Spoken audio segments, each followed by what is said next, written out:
കോൺഗ്രസ് പുനഃസംഘടനാ ചർച്ചകൾക്കിടെ Idukki DCC president CP മാത്യുവിനെതിരെ പാർട്ടിയിൽ പടയൊരുക്കം. CP മാത്യുവിനെതിരെ 30ഓളം ആളുകൾക്ക് ഊമക്കത്ത് ലഭിച്ചു. മാത്യുവിന്റെ കുടുംബത്തിനെതിരെയും അശ്ലീല പരാമർശങ്ങളുള്ളതാണ് കത്ത്. കത്തിന് പിന്നിൽ കോൺഗ്രസിലെ ഒരു വിഭാഗം നേതാക്കളെന്നാണ് CP മാത്യു അനുകൂലികൾ പറയുന്നത്. CP മാത്യുവിന്റെ പരാതിയിൽ സ്ത്രീത്വത്തെ അപമാനിക്കലിൽ കുറ്റം ചുമത്തി തൊടുപുഴ പോലീസ് കേസെടുത്തു. രാഹുൽ സുരേഷ് നമുക്കൊപ്പം ചേരുന്നു. രാഹുൽ സുരേഷ്, പുനഃസംഘടനയ്ക്കിടയിൽ കുടുംബത്തെ പറയുന്ന പാളയത്തിലെ ഈ പടക്കുറുപ്പന്മാർ ആരാണ്? സുജയ പാർവതി, അടുത്ത DCC പ്രസിഡന്റായി CP മാത്യുവിനെ എത്തിക്കാതിരിക്കാൻ പഠിച്ച പടി 18 പുറത്തെടുക്കുകയാണ് കോൺഗ്രസിലെ ഒരു വിഭാഗം പ്രവർത്തകരും നേതാക്കളും. അതിലിപ്പോൾ എന്ത് തരംതാണ പ്രവൃത്തിയും അതിനുവേണ്ടി പുറത്തെടുക്കാം എന്നതിന്റെ തെളിവ് കൂടിയാണ് ഇപ്പോൾ പുറത്തു വന്നിരിക്കുന്നത്. കഴിഞ്ഞ മാസം 15-ാം തീയതിയാണ് CP മാത്യുവിനെയും കുടുംബത്തെയും അപകീർത്തിപ്പെടുത്തിക്കൊണ്ട് 30ഓളം ആളുകൾക്ക് ഇത്തരത്തിൽ കത്തുകൾ അയച്ചിട്ടുള്ളത്, ഊമ കത്തുകൾ അയച്ചിട്ടുള്ളത്. പ്രമുഖ നേതാക്കൾക്കും പ്രവർത്തകർക്കും ഉൾപ്പെടെ ഈ കത്തുകൾ വന്നിട്ടുണ്ട്.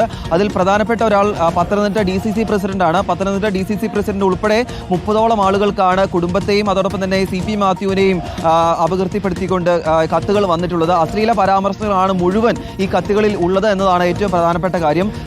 CP മാത്യുവിന്റെ ഭാര്യ നൽകിയ പരാതിയിലാണ് ഇപ്പോൾ പോലീസ് കേസെടുത്തിരിക്കുന്നത്. കുടുംബം മുഖ്യമന്ത്രിക്കാണ് പരാതി നൽകിയത്. ആ പരാതി DGPക്ക് കൈമാറി. ആ പരാതിയിൽ പ്രത്യേക അന്വേഷണത്തിനായി ഒരു സ്ക്വാഡ് രൂപീകരിച്ചിട്ടുണ്ട്. തൊടുപുഴ പോലീസാണ് കേസെടുത്തിരിക്കുന്നത്. FIR പ്രകാരമാണ് ഇപ്പോൾ അന്വേഷണം പുരോഗമിക്കുന്നത്. സ്ത്രീത്വത്തെ അപമാനിക്കൽ വകുപ്പ് ചുമത്തിക്കൊണ്ടാണ് ഇപ്പോൾ അന്വേഷണം നടക്കുന്നത്. അതിൽ കോൺഗ്രസിലെ ഒരു വിഭാഗം ആളുകൾ തന്നെയാണ് ഇത്തരത്തിൽ ഈ ഊമക്കത്തുകൾക്ക് പിന്നിലെന്നാണ് CP മാത്യുവിനെ അനുകൂലിക്കുന്ന ആളുകൾ പറയുന്നത്. സുജയ, വിവരങ്ങൾ നൽകിയത് രാഹുൽ സുരേഷാണ്. ഊമക്കത്ത് അയക്കുന്നു. എന്തൊക്കെയാണ് ഒരു പുനഃസംഘടനയ്ക്കിടയിൽ നമ്മൾ കാണുന്നത്?